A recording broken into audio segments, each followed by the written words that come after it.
I want to pick up a little bit on the question of spelling with schwa.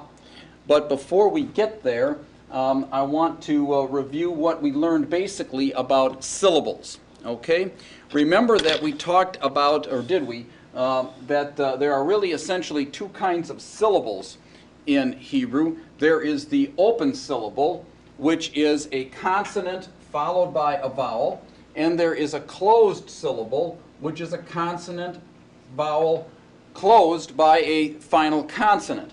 Those are the only two patterns that we saw. I think we looked at the word davar, and we noticed that davar has two syllables. The first one is open, consonant vowel, daleth, comets.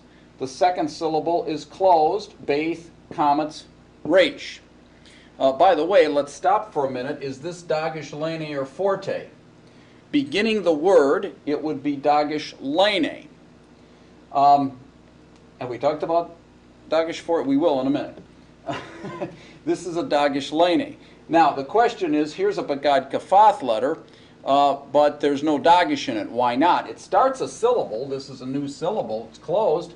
But the real key is that it's following a vowel sound. That is to say that the previous syllable was an open syllable.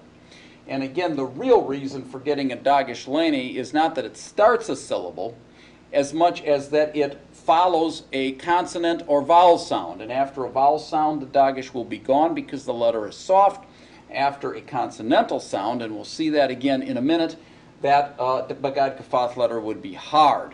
We'll see that happening from time to time. Right now, we have open and closed syllables. That's what we're talking about here, and that was our example of each. An open syllable, consonant, vowel. A closed syllable, consonant, vowel, consonant. Then we talked about long and short vowels. And we saw here, for example, a long vowel in an open syllable, and that combination is pretty common. If you look at the bottom of page 8, I try to summarize here some of the combinations. This is kind of a grid almost, that a long vowel tends to fall into an open syllable, and a short vowel tends to fall into a closed syllable. Now, of course, that's not a hard and fast rule, because we saw, for example, in this word that we have a long vowel in an open syllable. That would make sense. But we also have a long vowel in a closed syllable. But the reason here is not because it's a closed syllable, but because it's an accented syllable. And we should probably add accent to our list of variables. Can you read that there on the screen or not? Well, I got to move this over here. Well, anyway, it says accent here.